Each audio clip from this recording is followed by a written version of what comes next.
Bem-vindos de volta a mais um BJJ Talk. Meu nome é Laio Rodrigues, eu estou aqui hoje numa bela companhia, estou bem acompanhado para falar de um assunto que rendeu muito aqui na última semana. A gente falou de preparação física e hoje a gente tem aqui um cara extremamente capacitado, ele é faixa preta de jiu-jitsu, preparador físico aí dos profissionais, né, do pessoal que tem ganhado os campeonatos, se destacado.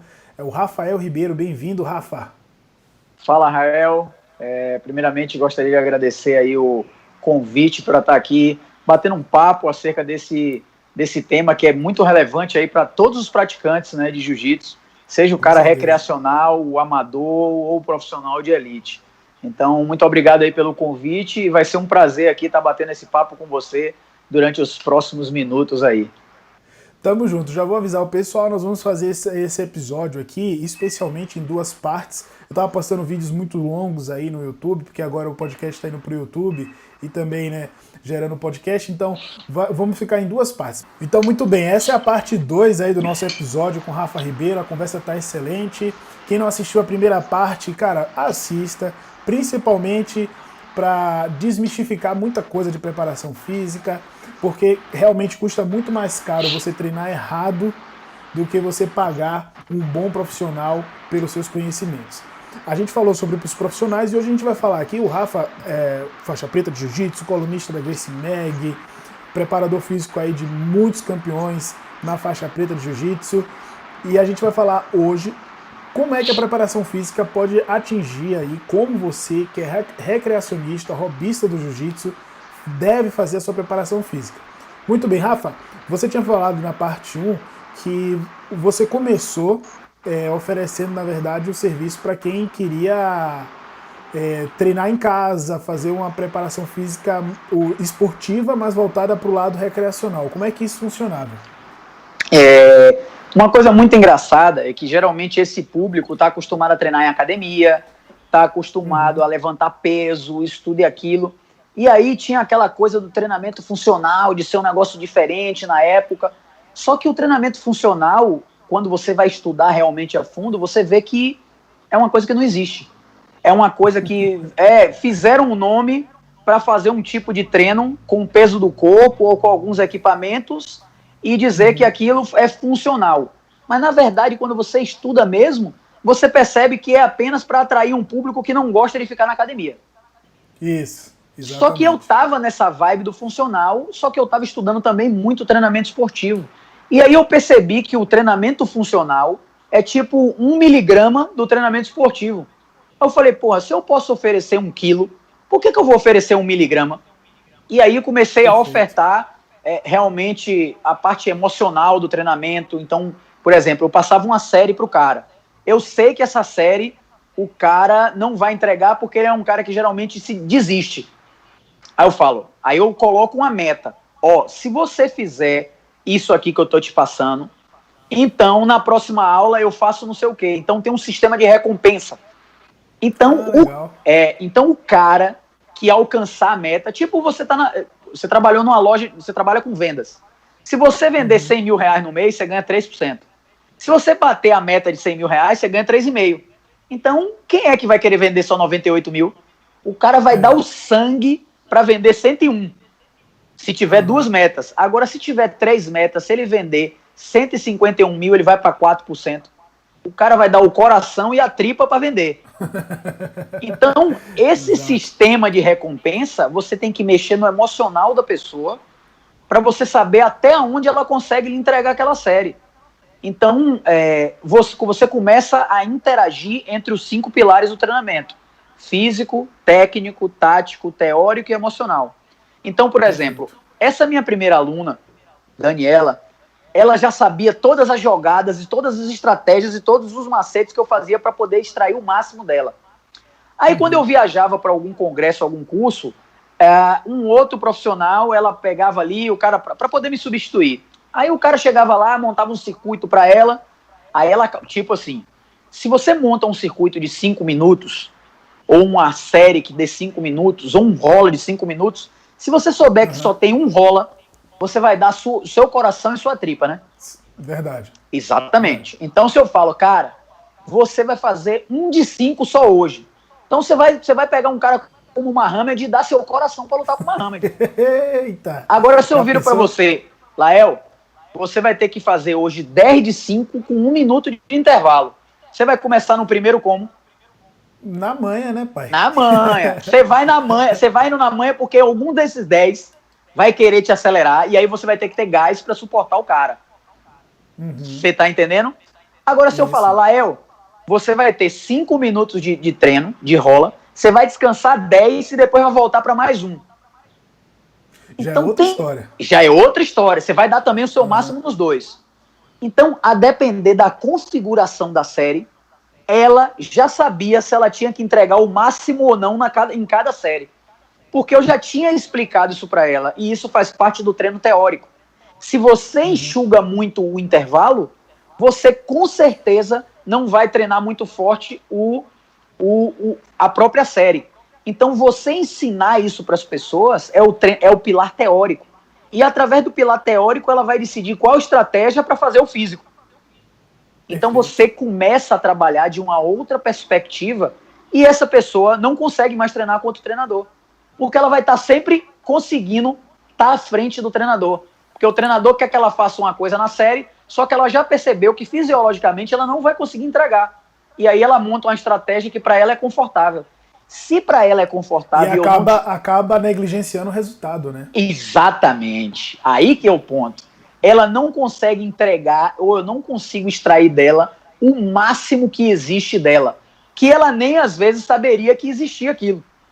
Então, essa abordagem esportiva, quando aplicada a qualquer pessoa, ela tende a tirar o cara de um patamar e colocar em outro.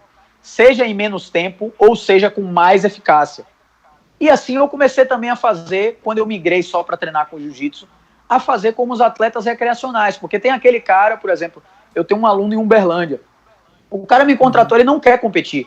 Mas ele estava cheio de lesão, porque o cara corria, malhava e fazia jiu-jitsu. Aí não dá, né, meu amigo? Aí eu comecei a estruturar o cara. Ele já está no meu segundo plano anual. Ele está comigo há 14 meses. O cara não teve uma lesão. Perfeito. Por quê? É só porque obedecer também. Não adianta o professor falar e o cara querer fazer o que ele quiser também. Aí que vem aquilo que a gente falou no primeiro vídeo. Hoje eu já colhi resultados e aí eu posso falar, você quer ter o resultado que tal pessoa teve? Esse é o caminho. Agora, se você não quiser, tem esse outro caminho aqui, mas esse caminho aqui tem um custo ou um risco mais alto. Eu sempre ofereço 3 caminhos, 2, nunca só um caminho. Agora, eu deixo claro, o caminho 1, ele tem um alto risco e um alto resultado. O caminho 2, ele tem um alto risco e um médio resultado. O caminho 3, ele tem baixo risco e alto resultado. Qual deles você quer? Porque aí envolve uma outra coisa que é a afinidade do cara com cada um dos caminhos. Ele mesmo sabendo que o caminho 1 é mais risco e mais resultado, ele vai nele porque ele gosta daquilo ali. Então não dá para discutir, não dá para discutir muito o que o cara tem que fazer. Você tem que dar 3 opções e dizer ao cara o que é o custo e o benefício e as consequências de cada um. E aí deixa ele escolher. Por quê? Porque se ele se quebrar lá na frente, a culpa é de quem? Dele mesmo, ele quer assumir o risco. Exatamente. Exatamente. Eu não posso virar para um cara que investe na bolsa e dizer, você tem que investir fazer trade, que é uma coisa arriscada, mas que te dá muito dinheiro. Se o cara tem um perfil conservador. Ou então pegar um cara com um perfil agressivo e colocar o cara para fazer só conservador. Então você tem que entender a pessoa, né? Sim. E agora, no mundo do jiu-jitsu, a preparação física é sempre de muito debate. A gente vai começar a debater preparação física, a gente não para nunca. E aí a galera segue muita receita de bolo, não quer pagar um preparador físico. E aí a gente também tem um erro que muitos faixas pretas, que não são educadores físicos, querem fazer esse papel, né, desempenhar esse papel. Então quer passar série de treino, o faixa preta quer passar dieta, o professor ali, né, ele passa a dieta, mas o cara não é nutricionista, e a gente vai acumulando uma série de erros e atrapalham muito a vida do hobbyista, porque a preparação física, ela deve ser para o bem-estar do cara, como você falou, para o cara treinar e não ter lesão. Ele dá uma longevidade de vida aí longevidade de vida, eu falei errado, uma longevidade, né, para ele treinar jiu-jitsu. Então, como é que você encara isso, essas receitas de bolo? Como é que você faz para falar assim, cara, pessoal, não segue isso? Como é que você faz isso aí? Eu vou falar uma coisa que é super polêmica, mas eu Pode adoro, dizer. eu acho isso excelente que isso exista. Pense em carros. Eu estou aqui de frente a uma concessionária de carro da Mercedes. Todo mundo já dirigiu uma Mercedes na vida?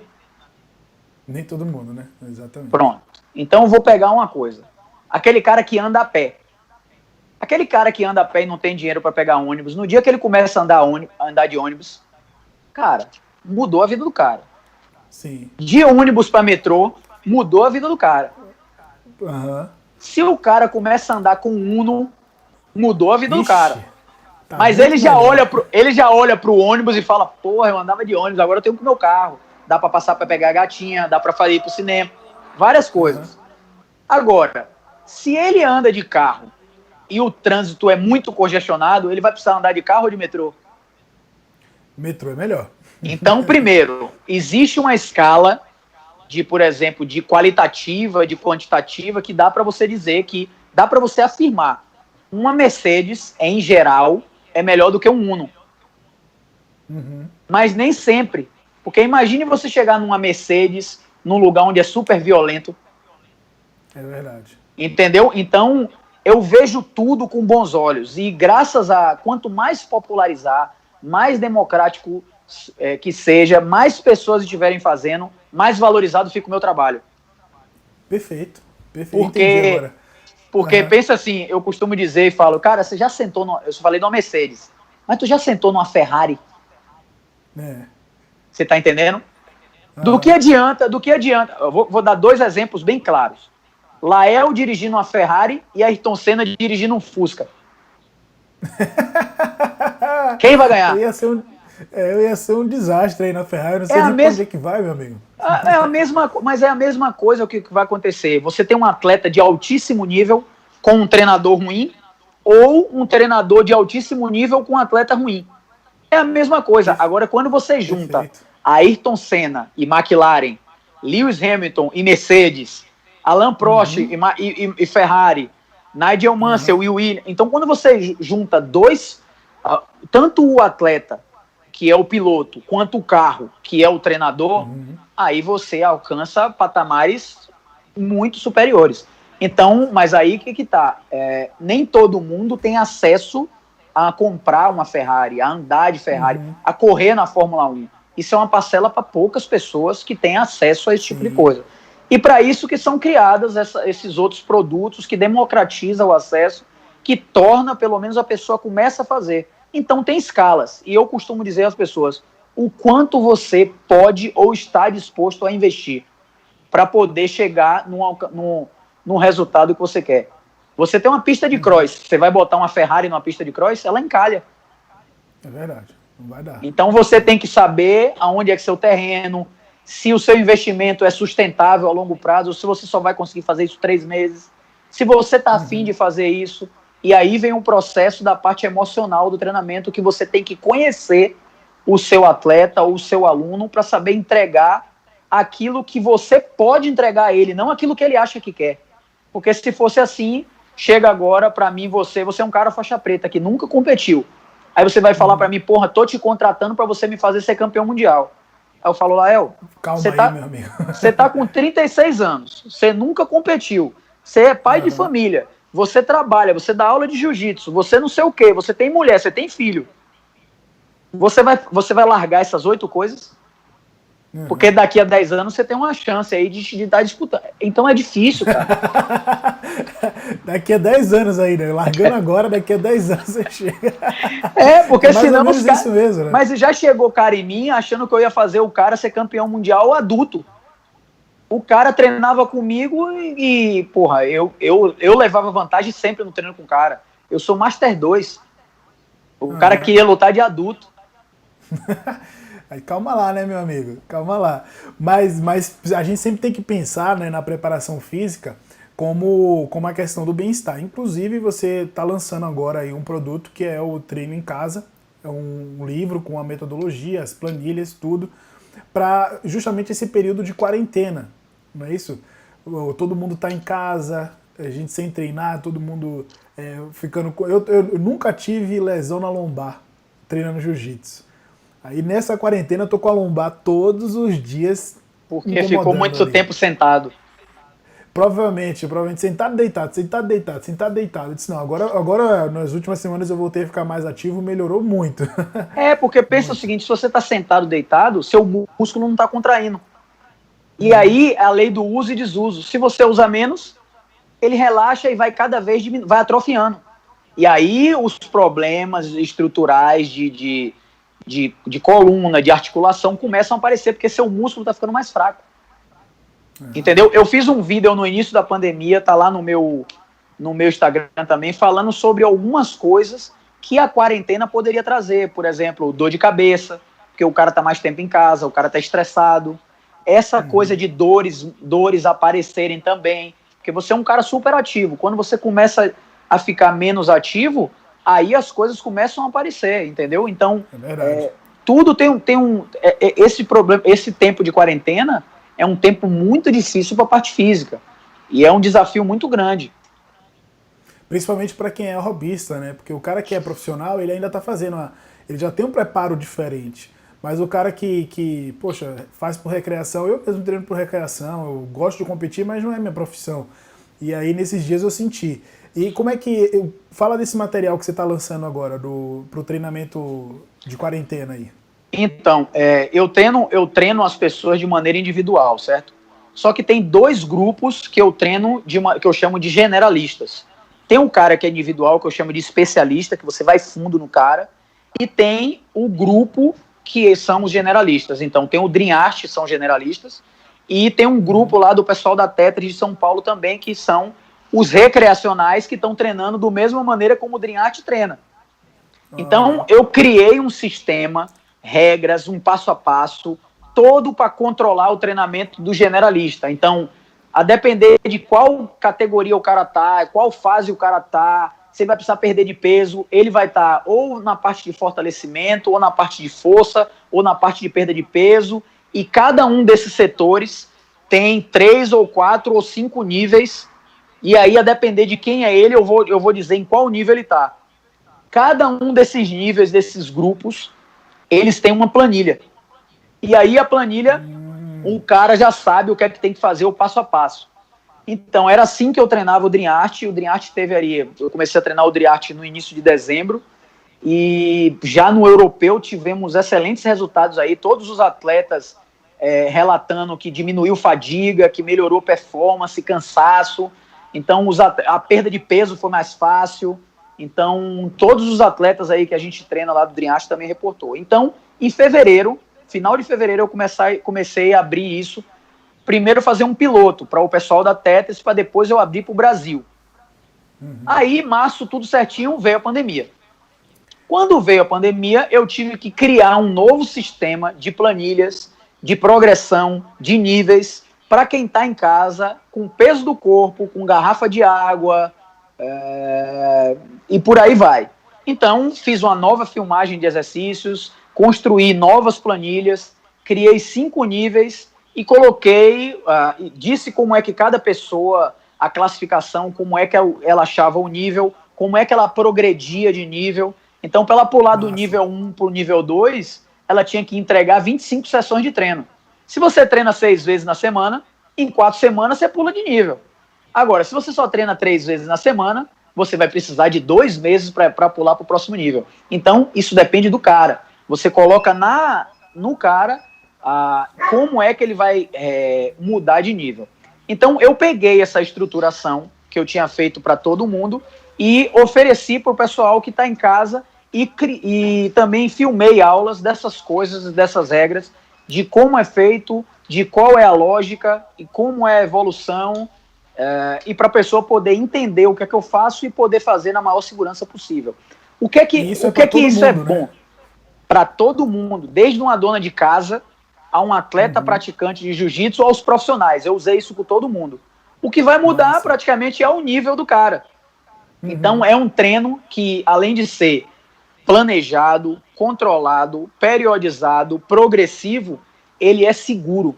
Diferente do que a gente tem visto hoje aí na internet, que é todo mundo fazendo muito HIIT, muito cardio, muito circuito, com saltos, toda hora salto, pulos, e pulos e saltos é muito agressivo para as articulações, para quem não está preparado ou para quem faz em excesso. Né?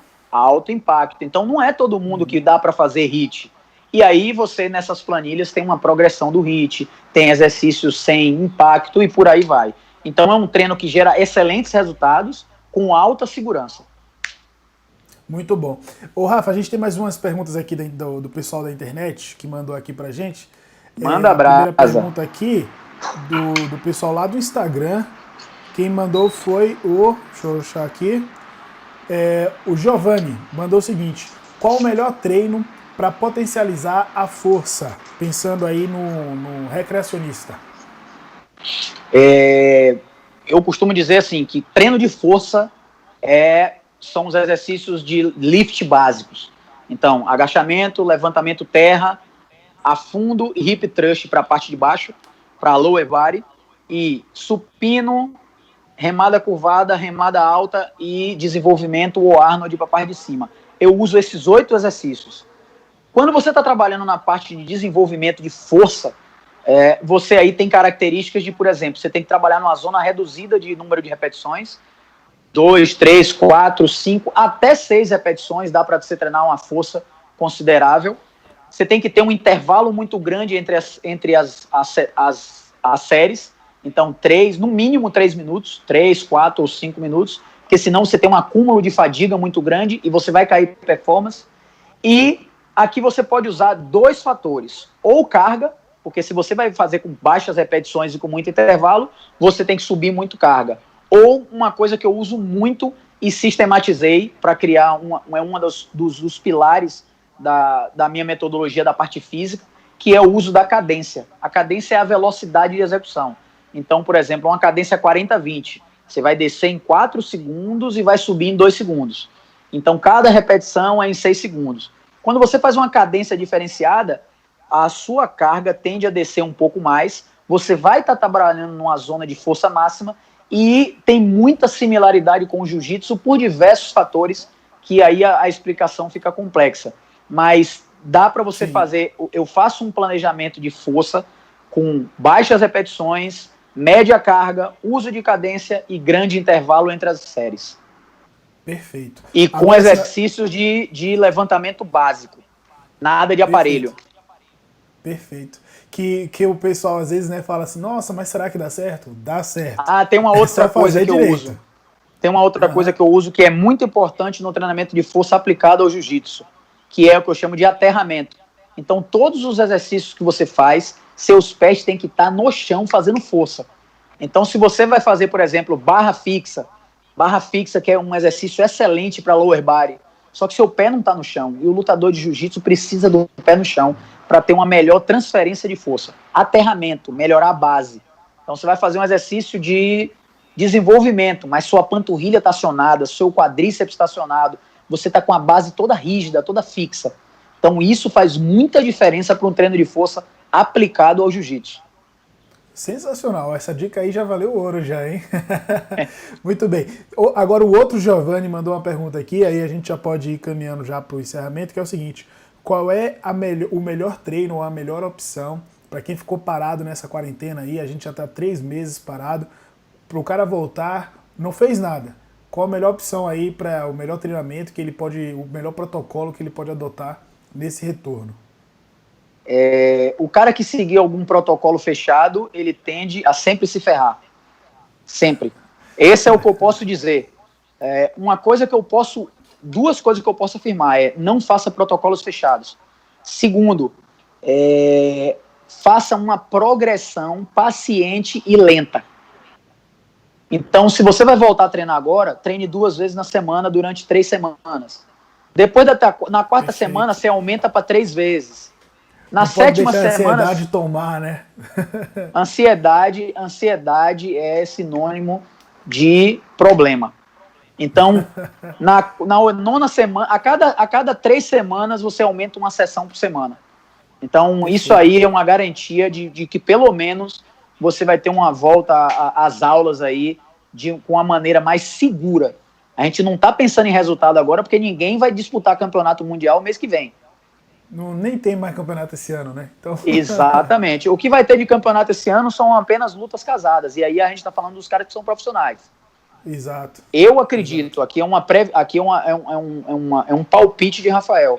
A gente só volta às competições de jiu-jitsu num modelo que a gente sabe que é IBJJF no Europeu de 2021. Eu acho. Eu acho que ainda um pouquinho mais para frente, hein? Talvez, mas minha esperança é europeu, porque Portugal 2021, abriu agora. Portugal, as academias já abriram agora em junho, então temos 6 meses aí pra gente pensar nessa volta. Estudada, né? Exatamente. E aí a gente deixa para toda a comunidade do jiu-jitsu opinar, e eu espero que a IBJJF seja ouvinte e faça com que a comunidade participe dessa criação de um novo normal. Boa, boa. Muito bom, Rafa, muito bom. Foi muito legal o nosso bate-papo, a gente conversou bastante, falamos muito aqui do jiu-jitsu profissional, do papel do educador físico, do trabalho do Rafael, que é fantástico aí, formando muitos campeões, né? 2018 foi um ano singular, 2019 foi um ano excelente, 2020 já estava começando com tudo, com o pessoal da Dream Art aí, mas é só uma pausa, a gente logo tá de volta, logo estamos aí trabalhando. Rafa, muito obrigado. Se quiser deixar um recado aí pro pessoal, pode ficar à vontade. Eu quero sim. Eu costumo dizer que tempos difíceis fazem homens fortes. E eu acho que a gente tem que aproveitar esse momento para a gente aprender com o que o momento está impondo a gente e a gente não simplesmente, tá na pandemia, vamos isso, vamos aquilo. Não. O que é que esse tempo trouxe de dificuldade para você? Encare a dificuldade não como uma dificuldade, e sim como uma oportunidade de você criar novas soluções dentro da sua cabeça para solucionar os problemas.